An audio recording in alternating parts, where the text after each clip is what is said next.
성경을 다 읽어서 원래 하나님의 말씀은 읽으면 감동이 되는 겁니다. 원래 유대인들은 설교 잘 안 합니다. 그냥 성경 읽으면 그게 감동이 되는 거예요. 그래서 온통 울음받아가 됩니다. 감동이 되죠. 그러니까 우리가 성경을 잘 모르니 어떻게 울음바다를 만들 수가 있겠어요? 안 되는 거잖아요. 성경 잘 읽고 있습니까? 지금 어디 읽죠? 어디 읽어요? 예레미야 에가. 에카라는 건데 에카. 에가가 에카인데 우리말하고 똑같아요. 히브리 사람들이 아빠 그러거든요. 아빠. 그 똑같아요. 그런데 우리가 지금 읽고 있는 에레미야 에가의 에카는 마음이 그냥 이 연민이 느끼고 탄식이 나오고 그런 의미가 에카예요. 한국말이 하나님하고 그렇게 가까이 있으니까 우리가 그렇게 알고요. 오늘은 이 뮤지컬로도 애들한테 오늘 보여줬는데 애들이 잘 보더라고요. 강도 만난 사람. 얘를 몇 번 봤을 수도 있어요. 이 말을 오늘 어떻게 전해야 될지 사실은 많이 고민이 되지만 쉽지 않은 부분인데 우리가 잘 받아들이면 일단 내가 변화해야 될 부분이 많이 있을 것이고 그러나 내가 변하면 나라가 변하는 아주 기가 막힌 말씀입니다. 나라의 근간을 흔들 수 있는 말씀입니다. 여와 야를 봐도 아니 여당에서는 모든 것을 잘할 수 있는 여건을 가지고 있는 것으로 알고 있어요. 여당에서는 나라가 다 망한 것처럼 생각하고 있어요. 거기에 해답의 말씀이 오늘 하나님의 말씀이 마음속 깊이 새기고 잘 들어주셨으면 좋겠습니다. 이스라엘 사람들은 어쩌면 우리나라하고 좀 비슷한 부분이 있습니다. 우리나라가 지금 남북으로 분단이 되어 있잖아요. 오늘 성경의 배경도 이스라엘 사람들은 남과 북이 나뉘어져 있습니다. 역사적인 배경은 우리가 아는 다윗 왕이 있잖아요. 다윗 왕. 다윗 왕이 천신만고 끝에 나라를 통하고 합니다. 다윗 왕 중에 왕이 누구죠?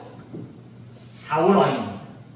사울 왕도 처음에는 대단한 사람입니다. 그러니까 이스라엘 초대 왕이 됐죠. 그런데 오늘 이 배경은 남쪽 유다의 왕가의 혈통을 이룬 사람들이 다윗 왕의 혈통이라면 북이스라엘의 왕조는 무너지고 새로 세우고 구데타가 일어나고 이런 과정인데 어쩌면 그 북이스라엘이 추종하는 사람들은 초대 왕인 사울 왕을 추종하는 사람들이었을 것으로 제가 공부한 바로 나오고 있어요. 그러니까 갈등이 있을 수 있지요? 다시 한번 초대 왕이 있는데 몰락을 해버렸어요. 두 번째 왕이 강력하게 대도를 했습니다. 그런데 강력하게 대도한 다윗 왕처럼 그 후대에도 정치를 잘 해야 되는데 우리가 잘 아는 솔로몬이 이름만 유명하지 정치를 잘못했어요. 어떻게까지 잘못했느냐? 나라를 두 쪽으로 만들어놨어요. 우리나라로 말하면 남과 북을 두 쪽으로 나눈 사람은 역적이요, 역적 아니에요? 대답을 해보세요. 역적 아닙니까? 남과 북을 나눈 장본이 있다면 잘못됐잖아요. 남과 북을 두 갈래로 잘라도 모자라서 동과 서로 또 자르면 되겠어요, 안 되겠어요? 제가 말씀드리는 공론이 분열되면 안 된다는 거예요. 여기 설교하는 저 사람도 여기에서 자유하지 못합니다. 그러나 하나님의 말씀은 거기에 대한 대안을 저에게 허락해 주셨습니다. 그 깊은 의미가 오늘 예수님이 예로 드는 선한 사마리아인 여기에서 나오는 겁니다. 그래서 우리가 보기에는 선한 사마리아인이 어떤 사람이냐? 공경에 처한 사람을 보면 도와줘야 되지 않겠는가? 그래서 우리가 도와줘야 마땅하지. 제사장은 이유는 있었어요. 예배드리러 가야 되니까 빚덩이를 만질 수는 없잖아요. 율법에도 그건다. 제사장이 그 시대에는 가장 좋은 지도자였다면, 좋은 직업군이었다면 그 다음 사람군이 레위 사람이에요. 근데 그 사람도 그냥 지나가거든요. 그런데 세 번째 등장한 이 사마리아 사람은 어떤 사람이냐? 거기는 배경이 좀 필요합니다. 아까 말씀드렸다시피 솔로몬이 나라를 두 쪽으로 만들었어요. 나라로 두 쪽을 만들었는데 남유다에 예루살렘 성전이 있습니다. 우리가 생각하는 거하고는 조금 마음을 바꿔야 됩니다. 예루살렘은 고지가 높아요. 저 여리고가 아니라 사마리아는 지대가 낮아. 그래서 거기 그리심산이라는 산이 있어요. 남과 북이 잘라져 있으니까 남쪽에 예루살렘 성전이 있다면 예루살렘 성전에 와서 이스라엘 사람들은 전부 예배를 드려야 해요. 다른 데 가면 안 돼. 하나님도 사실 그렇게 지정을 해 주셨어요. 그러니까 예루살렘 성전에 가서 예배를 드려야 온전한 예배가 되는 거예요. 그런데 정치적으로 남과 북이 갈라져 있으니까 올라오는 것을 원치 않고 예배드리러도 못 오게 하면서 힘들게 하니까 사마리아라는 북이스라엘의 그 수도가, 북이스라엘 수도가 사마리아인데 사마리아의 그리심산에는 산이 있어요. 그 산에다가 뭘 만들었어? 예루살렘 성전과 같은 성전을 만들어 놓고 거기서 예배를 드리는 거예요. 그런데 남쪽 유다 사람들이 보면 저건 가짜야. 성전은 하나만 있어야 돼. 그런데 만들었으니까 그것을 특공대가 가져가면 무너뜨려요. 예배를 못 드리게 합니다. 그러면 사마리아 북이스라엘 사람들은 화가 나야 합니다. 올라가서 원활하게 예배를 드릴 수 있는 형편도 아니고 환경도 아닌데 우리가 여기서 예배를 드리려면 못 드리게 하니까 또 이걸 완전히 무너뜨려버리면 화가 나니까 이 사람들이 죽은 사람들이 뼈를 갖다가 예루살렘 성전 그 거룩한 데다가 뼈를 그냥 갖다가 뿌려버렸어요. 그러니 여기서 죽고 저기서 죽고 죽어가는 거예요. 예를 들어 북한 사람들이 영평도를 포격하고 우리가 거기에 대한 보복으로 이 군사용 비행기 제트기라고 합니까? 그걸 해가지고 폭격을 하고 이런 일들이 비일비재하게 일어나면 계속 일어나는 거예요. 그리고 북이스라엘이 남이스라엘과 사이가 좋을 때는 좋았지만 언제나 계속해서 사이가 안 좋고 다투는 거예요. 그런데 어느 날 너무너무 주변에 강대국 아시리아라는 나라가 엄청나게 크게 일어나면서 아시리아라는 나라, 지금이라면 이란 정도 될 거예요. 이란. 아마 아시리아가 맞습니까, 목사님? 이라크. 네, 감사합니다. 아시리아가 이라크라는 거기가 너무 강대해지니까 주변 사람이 불안해, 안 불안해? 안 불안해요? 불안해요. 예전엔 전쟁하면 다 죽어. 완전히 노예가 되는 거예요.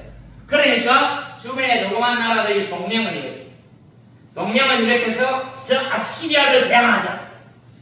그리고 그 자리에 누가 선봉해줬느냐? 북이스라엘이 선봉해줬어요. 그리고 남유다한테 연통을 하는 거예요. 야, 우리 나중에 생겼으니 너도 지금 우리 앙숙관계처럼 이러지 말고 우리가 형제 국가니까 우리가 함께 아시리아를 대항하자. 그랬어요. 그럼 함께 대항해야 돼? 안 해야 돼? 해야 돼? 안 해야 돼? 뭐 할 수도 있고 안 할 수도 있겠죠. 했을까요? 안 했을까요? 안 했어요. 이 연합군에 함께 하지 않은 것까지 좋은데 오히려 남유다는 아시리아에다가 전가를 보내가지고 저 북이스라엘을 망가뜨리면 내가 많은 돈을 주겠습니다. 이렇게까지 했어요. 그래서 이스라엘, 북이스라엘은 망한 겁니다. 원통해요? 안 원통해요? 남유다가 그렇게 한 거에 대해서 북이스라엘 입장에서 원통해요? 안 원통해요? 미치고 바짝 뛰는 거죠. 그런데 대항한 힘도 없고 그래서 완전히 점령을 당했습니다. 점령을 당했는데 아시리아 사람들이 어떤 정책을 쓰느냐? 이 사람들이 다시는 방귀를 들지 못하게 하려고 혼혈 정책을 쓰는 거예요. 혼혈 정책. 예를 들어서 일본이 우리나라를 점령했을 때, 야, 먹기 살기 힘든 사람 손 들고 따라와라. 한국에 가면 잘 먹고 잘 살게 해줄게. 그래가지고 일본의 기업가들이 우리나라에 와서 수탈한 거하고 같아. 제가 듣기로는 명동 땅 가장 비싼 땅이 내정세대 때는 버려진 땅인데 일본 사람들이 점령하면서 그 길을 가격을 올려버립니다. 그래서 오늘 명동 땅이 유명해진 것처럼 그런 일이 벌어진 거예요. 그래서 아시리아가 북이스라엘에 와서 막 혼혈 정책을 하는데 피가 막 섞이는 거예요. 옛날 국가들이 전쟁을 하면 피가 섞이는 게 당연해요? 안 당연해요? 힘 있는 사람이 뺏어가면 피가 섞이잖아요. 우리도 몽골 민족이 쳐들어와가지고 우리나라 여성들 막 잡아갔잖아요. 잡아가면 몽골 사람하고 우리나라 여성하고 피가 섞여 안 섞여? 인제나한테 일본 사람들이 막 쳐들어오면 우리나라 사람들하고 피가 섞여 안 섞여? 섞인다 그 말이에요. 불가항력적이에요. 안타까워해줘야 되고 연민의 정을 느끼기는커녕 남유다에서는 이스라엘 향해서 피가 섞였다고 쟤들은 계속 보라고 설시하고 1시간이면 갈 수 있는 거리를 2시간 굴러서 가고 사람 취급을 안 하는 거예요. 그런데 오늘 등장하는 사람 취급도 안 받는 개 취급당하는 이 사람, 사마리아 사람을 예수님은 뭐라고 지칭합니까? 선한 사마리아인이라. 이 세상에서도 지금 선한 사마리아 법을 만들었어요. 그런데 그 법의 취지가 깊이가 있지는 않아요. 한번 생각해 보세요. 생각이 날지 안 날지. 오늘 말씀을 읽은 것 중에 율법사가 와서 한 율법사라면 이 구약 성경의 박사예요, 박사. 구약 성경의 박사가 예수님을 어떻게 했다고 했어요? 시험을 했어요. 예수님, 어떻게 해야 영생을 얻습니까? 그랬더니 예수님이 뭐라고 했어요? 성경에 뭐라고 되어 있냐? 그랬어요. 그 율법 박사님이 잘 알 거 아니에요. 내 이웃을 내 몸과 같이 사랑하고 하나님을 사랑하되 마음을 다하고 성품을 다하고 뜻을 다하고 목숨을 다해서 주 하나님을 사랑하면 영생을 얻는다 그랬어요. 그 두 번째 내 이웃을 내 몸과 같이 사랑하라 그랬는데 율법사가 물러나지 않고 예수님 앞에 뭐 어떻게 하려고? 잘 보이려고 했어요. 잘 보이려고. 이 출처가 제가 한번 출처가 없더라고요. 출처가 잘 보이려고 했는데 그 사람이 이 부분을 이렇게 썼어요.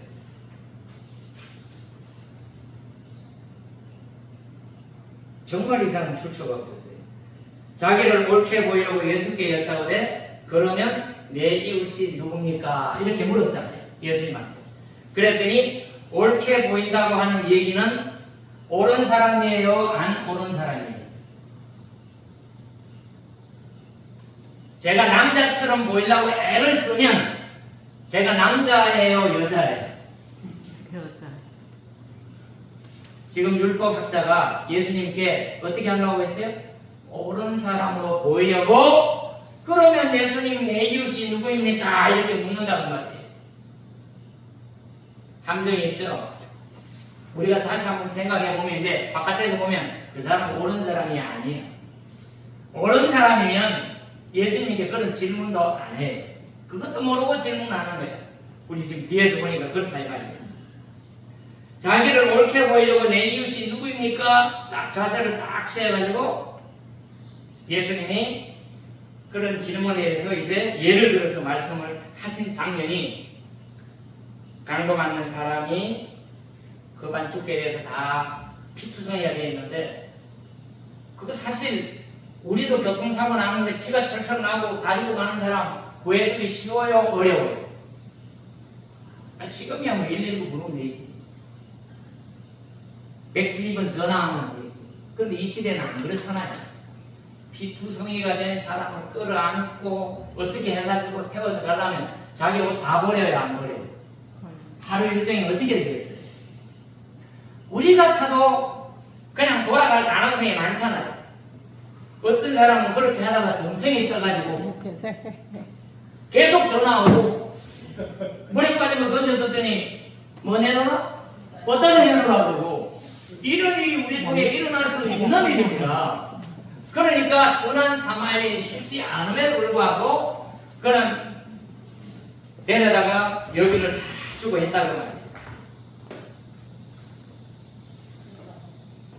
선한 사마리아 그 사람이 이제 그러면 제사장도 지나가고 레위인도 지나가고 사마리아인이 지나가면서 불쌍해가지고 끌어안고 해서 여관에 갖다 내리고 자기가 가진 상기약을 가지고 씻기고 상처하고 여기까지 줘가지고 여기는 제가 계산해보니까 2데나리오라는데 그때 당시 우리가 알는 데나리오는 노동자 하루 품삯인데 어떤 학자가 해보니까 그때 당시 여관 하루 품삯이 32분의 1 데나리온. 여간 하룻밤 자는데 32분의 1 데나리온이에요. 그러면 돈을 상당히 준 거예요. 2데나리온. 2데나리온이면 다시 말하면 여관에 몇 밤 잘 수 있어요? 32분의 1이 되니까 30분의 1이라고 몇 밤 잘 수 있어요? 한 데나리온으로 30밤 잘 수 있지요. 그럼 60일을 잘 수 있는 돈을 주고 간 거예요. 그러니까 다시 제가 올 때 모자라고 내가 돈 더 치를 테니까 이 환자를 위해서 급진 좀 해주세요. 이러고 갔단 말이에요. 그래서 이제 예수님이 율법자에게 대묻는 거예요. 그러면 누가 그 환자의 이웃이 되겠느냐 이렇게 묻단 말이에요. 그랬더니 율법학자가 뭐라 그래요? 선을 베푼 사람입니다. 원래는 뭐라 그래야 돼? 사마리아인입니다. 그래야 되잖아. 사마리아인을 입에 담고 싶어요? 안 담고 싶어요? 안 담고 싶어요. 그런데 이 내용을 가만히 읽어보면 강도 만나서 쓰러지고 피투성이가 된 사람은 예수님의 말씀을 저도 가만히 보니까 나도 궁금했는데 유대인인 가능성이 많아. 유대인일 가능성이. 그런데 제사장은 그냥 지나가고 레위인 그냥 지나가고 누구만? 사마리아인이 대신 다 해주는 거예요. 그러면 누가 강도 만난 자의 이웃이에요? 선한 일을 베푼 사람입니다. 그렇게 얘기했어요. 이 율법사는 베풀 수 있는 사람이 아니고 자비를 입어야 될 대상이라는 것을 예수님이 말씀하시는 거예요. 지금 내가 이거 어려워서 이해가 잘 안 되는데 처음에는 너무 어렵지요. 어떨까요?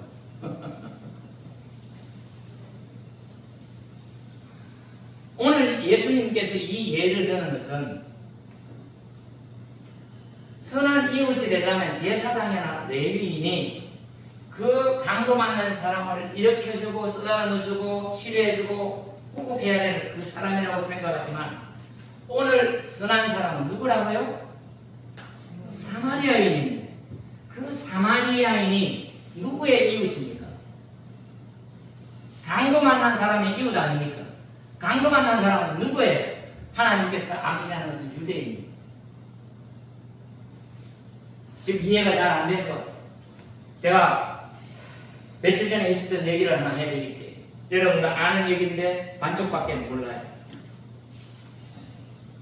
어떤 두 젊은이가, 이 젊은이 저보다는 많이 젊은 20년 이렇게 젊은 사람입니다.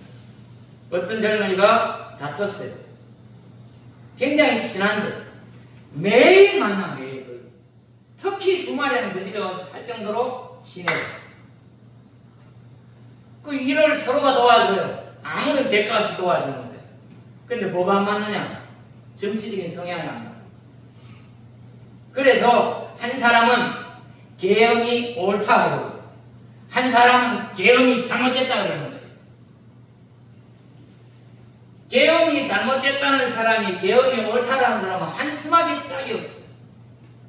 만약에 계엄을 해서 잘못되면 우리의 모든 자유가 박탈되고 외국도 오락가락 못하고 이분은 그렇게 했을 거라고. 그래서 이런 나쁜 놈하고는 상종 안 하겠다고 상종을 안 했어요. 상종 안 하는 그 사이에 이 사람들은 매일 서로 전화하고 어디서 무슨 일을 하는지 시시각각으로 아는 사람들인데, 목사님 내가 그것 때문에 안타까운 일이 벌어졌어요.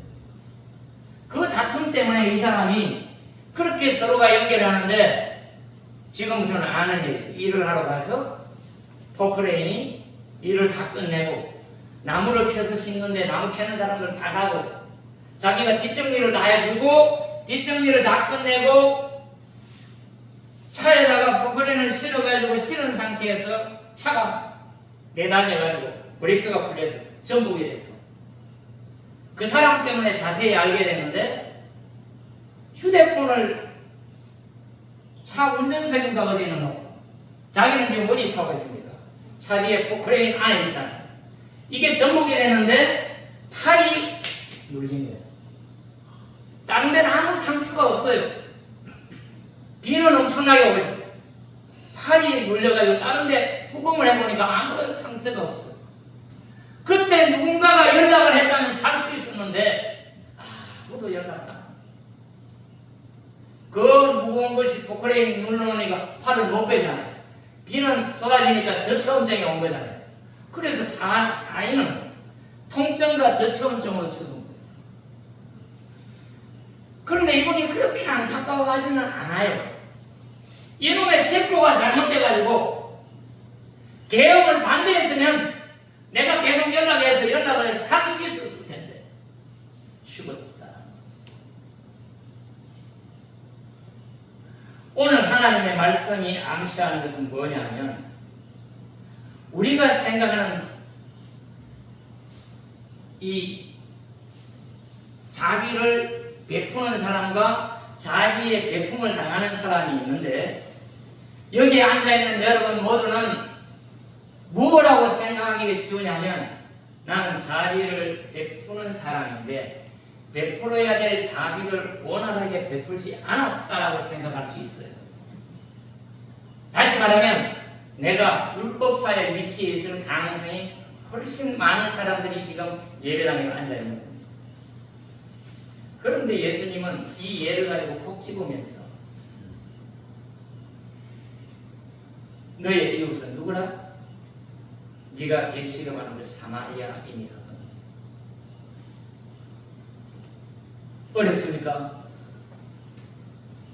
오늘 하나님이 주신 말씀을 제가 기담하려서 전체적으로나 내 원수 같은 사람이 나의 이웃이 돼서 나의 생명을 구해줄 수 있는 그런 은인이 될 수 있다는 것을 예수님은 지금 말씀하고 계시는 거예요. 그러니까 우리가 한 번 더 출처가 있는 거 하나만 더 읽어주고 오늘 말씀을 마무리하도록 하겠습니다.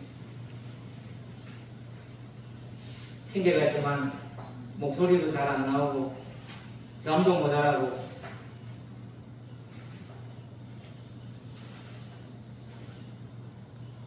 이거는 출처가 있습니다. 출처가 다른 게 없고 골뱅이 티찬이라는, 여러분 인터넷에 들어가면 나올 거예요. 골뱅이 티찬입니다. 신앙의 진짜 문제는 예수님 앞에서 자기 짐을 내려놔 본 적이 없는 사람은 진정 예수님을 만나지 못한 사람이다. 예수님 앞에 우리의 모든 문제를 내려놔야 되는데 내가 예수님 앞에 내려낼 문제가 별로 없는 거야. 편안해가지고 어쩌면 내가 그런 사람을 도와야 되는데 잘 못 도왔을 뿐이지 내가 뭐 예수님에게 그럴 만한 짐을 내려놓을 입장이 아니다. 신앙의 진짜 문제가 뭐냐? 내가 잘하는 것, 내가 믿을 만한 것. 예수님이 이 세상에 오셨을 때도 죄 많고 병이 많고 아무것도 의지할 데 없는 소망 없는 그런 사람들은 예수님을 메시아로 쉽게 받아들일 수 있었고, 그 당시에 좀 잘한다고 하는 사람, 서기관과 바리새인, 율법사, 그들은 예수님을 배척했죠. 말로는 예수님이나 예수님을 믿습니다 그랬지만 내가 잘난 게 너무 많은 사람은 예수님 앞에 내 모든 것들을 내려놓기가 쉽지 않습니다. 우리가 예수님으로 덧입어서 하나님 앞에 나타나야 되는데 내가 잘한 걸 내세우고 싶은 마음이 있는 사람은 그 마음이 예수님을 덮어버리는 겁니다. 나는 예수님으로 깨끗한 옷을 입게 되는구나. 그걸 기뻐하고 찬양하는 사람이 있는가 하면 그래도 나는 괜찮은데, 내가 남들보다 좀 나은데, 내가 그냥 이 예복을 입어버리면 저 사람이나 나나 다 똑같아져 버리잖아. 예복이 잘 입어지지가 않는다 그 말입니다. 오늘 하나님 앞에 예배드리는 우리는 난감하는 사람이 아무런 기력이 없고 소생할 수 없는 그런 상태에서 내가 원수같이 여기는 사람, 내가 하찮게 여기는 그 사람이 나의 이웃이 되었다라는 예수님의 말씀을 마음속에 새기고, 저 사람은 안 돼, 저 사람은 나하고는 상종할 수 없는 사람, 이런 것들을 찍어냈던 것을 나도 내리고 너도 내렸어. 도덕적인 마음이나 이런 걸 가지고 하겠다는 게 아니라 예수님의 마음으로 받아들일 수 있는 마음이 우리 속에 충만하여 주의 이름을 축원합니다. 그렇게 살아가고 그것을 위해서, 나라를 위해서 기도한다면 지금 정치권에서 떠들고 있는 이 부분들이 변화될 수 있지 않을까, 저는 간절한 마음이 있었습니다. 그것을 위해서 우리가 기도하고 우리가 그런 사람이 되기를 주의 이름으로 축원합니다.